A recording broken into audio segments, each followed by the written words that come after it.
Clowns, in Western perception, are tall men dressed in colorful clothes, specialized in bringing joy and laughter to children and adults. But what if clowns were nothing more than a facade for sick and gruesome individuals? The story of the Wayne Manor killer clown will surely send shivers down your spine. 21-year-old Francis Wayne Alexander, from North Carolina, left home in 1976 and has lost contact with his family since then. Alexander's family members believe he ran away from home to start a new life, and they have lived with that belief for the past 45 years and have not reported his disappearance to the police. Just a few weeks ago, the family was informed that their son and brother had been brutally murdered by a serial killer dubbed Homicide. And Wayne is just one of 33 unfortunate teenagers murdered and sexually abused. So, who is the person who caused that disgusting thing? John Wayne Gacy was born on March 17, 1942 in Chicago, USA. Gacy's name is named after John Wayne, a symbol of masculinity in Hollywood movies. When Gacy was a child, Gacy's father spent hours alone in the basement of the house and forbade his wife and children to go to the basement. Through the floor, Gacy sometimes heard his father speak in different voices. In Gacy's memories, his father was the one who often got drunk and beat his wife and children. As a teenager, Gacy often had fainting spells and believed he was born with a flawed heart. The father frequently mocked Gacy's frail body and called him a sissy. Childhood is ruined in a house tinged with violence, but things get even worse when Gacy is shunned by her friends due to heart disease. Although Gacy did not have anyone to keep her company, she soon realized she was attracted to homosexuals.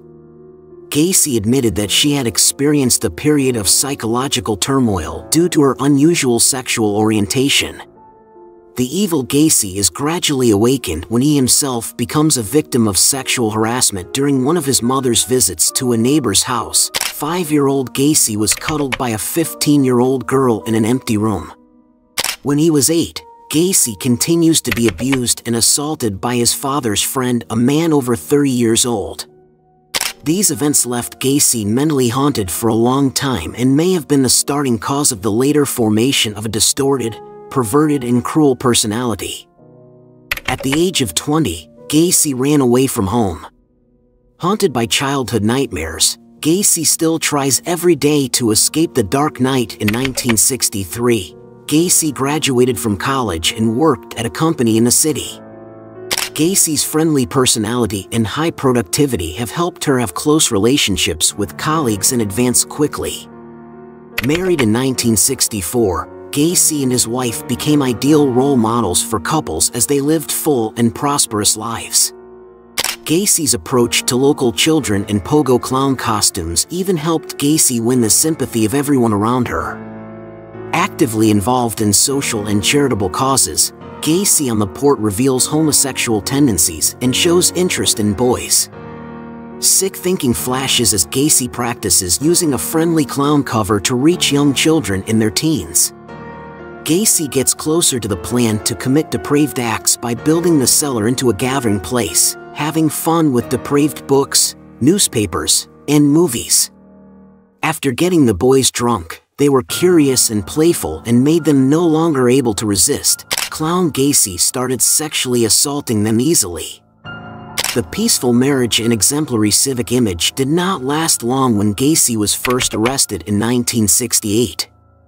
Gacy's attempt to get drunk and rape a coworker's child was discovered. Sentenced to 10 years in prison, Gacy was released on bail after only 18 months for good renovation. Having a sick sexual orientation with boys, Gacy never had the intention of killing until he met Timothy Jack McCoy, the first victim. One time he missed a night bus. 16-year-old Timothy was invited home by Gacy with the promise of preparing a snack and a warm place to sleep. It goes in a positive direction as Timothy responds to Gacy's kindness with a thank you breakfast. However, as the boy stands in front of Gacy's room door with a knife, the killer's obsession with violence emerges and he thinks Timothy wants to kill him. Bad childhood memories and sick thoughts prompted Gacy to chase Timothy, grab the knife, and stab him to death. After learning of Timothy's intention to thank him, Gacy not only did not apologize but also realized the desire to kill. It was from that moment that Gacy's pleasure no longer lay in homosexuality. The demon inside him slowly woke up. The murderer's hunts, teenage victims began to appear. Cases shocked public opinion. After killing the first victim, Gacy calmly disposes of the corpse by hiding the body in a dark cellar and covering it with a layer of lime mixed with concrete to cover the odor. During the summer of 1972, Carol Hoff, Gacy's second wife, often complained about a strange smell and a bunch of flies appearing in the house, but he still defended himself on the grounds that the sewer was broken.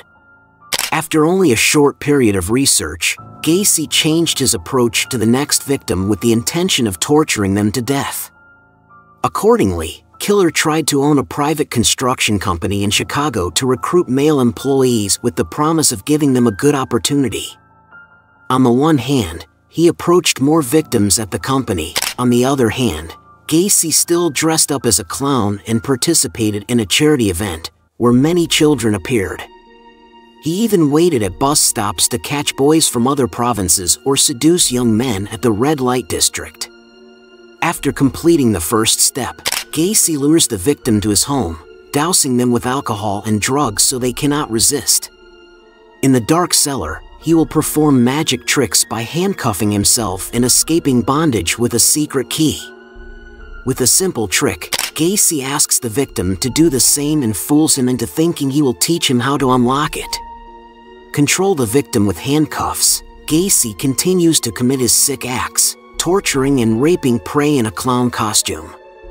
Not only did Gacy abuse his victims with strange objects, he also continued to tie them to wooden poles for days to satisfy his sick desires. Before killing the victim, Gacy will reveal her final plans to hear a plea for her life from the person in handcuffs. The murderer not only wanted to satisfy his sick hobby, but he also wanted to witness weak people being abused in the dark cellar the way his father had beaten him. Not stopping at cruel torture and murder, Gacy also arranged the corpse so that her room was filled with the smell of corpses. That's why he often buries unfortunate victims in the basement and uses lime powder to deodorize them, avoiding detection by people around them. Unable to control her sick addiction, Gacy sexually abused and murdered 33 teenage boys over 6 years from 1972 to 1978. However, with the perfect cover meticulously built by him, Gacy was not suspected even though young men were constantly reported missing. The number of victims increased rapidly, causing Gacy's floor and basement to be filled, and lime powder could not cover up the strong smell of corpses. Faced with complaints from neighbors, the murderer defended with a musty smell, but he still had to dispose of the bodies of 4 teenagers in the Des Plaines River area near his home to temporarily handle difficulties. Gacy's last victim was 15-year-old Robert Piest. After seducing the victim with a job and double salary at the construction company, Gacy won Robert's trust.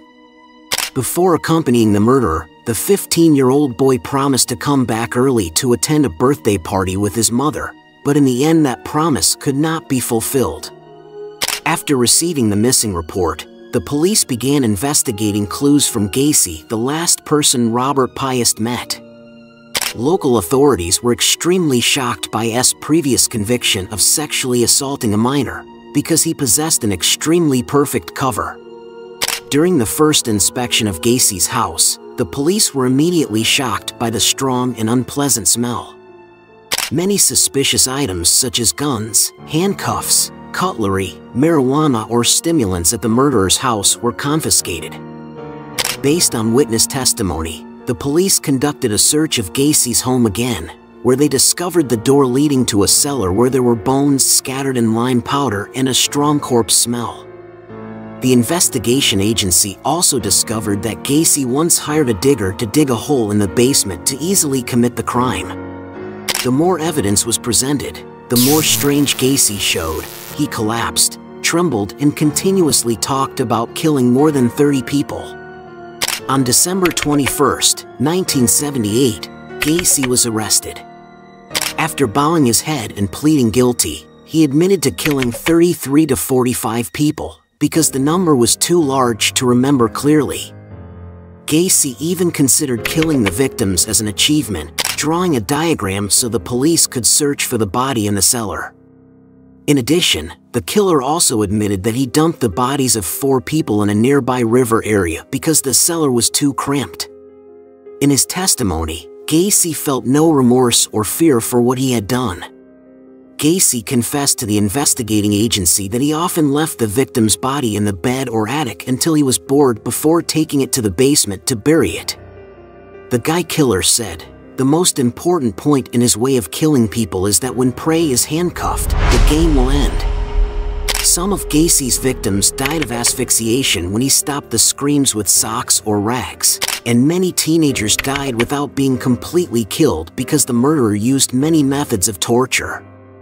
Of the 33 victims police discovered in Gacy's bunker and nearby river area, only 27 were identified through DNA testing. Until now, the investigation agency has not been able to confirm the identities of the remaining 6 victims. Gacy's trial began on February 6, 1980. The murderer was charged with sexually assaulting and killing 33 teenagers. Here, Gacy's lawyer tried to convince the jury that the perpetrator had mental problems, while prosecutors repeatedly debated the death sentence. On February 7, 1980, Gacy continued to be tried at Cook Criminal Court in Chicago and received the death penalty. During the next 14 years, murderer spent time appealing in prison, but all of his applications were rejected. Attorney Karen Conde said Gacy never expressed concern about the lethal injection waiting for him. Instead, he spent a lot of time drawing clowns to make money. The state of Illinois once sued Gacy for the huge amount of money he earned while in custody. Gacy's self-portraits in clown form sold for more than $20,000 with audio recording arguing that he was innocent. However, the civil lawsuit against Gacy was dropped before his execution. Of the 33 victims murdered at the hands of killer clown Gacy, only 24 have been identified. The names of some of the victims are known from dental records brought to police by their parents, who heard about the excavation and thought their son was missing after meeting Gacy. The bodies of unidentified boys were buried in various cemeteries, under gravestones that read "We are remembered." In 2011, police exhumed the remains of 8 of these victims in the hope of identifying the victims through DNA testing, but so far everything has been hopeless. It's truly heartbreaking and scary, isn't it? After completing this case, even I'm still scared because somewhere in society there are still such sick people. What about you guys? Is this clown butcher's ending satisfying enough? Please leave your comments below to let me know.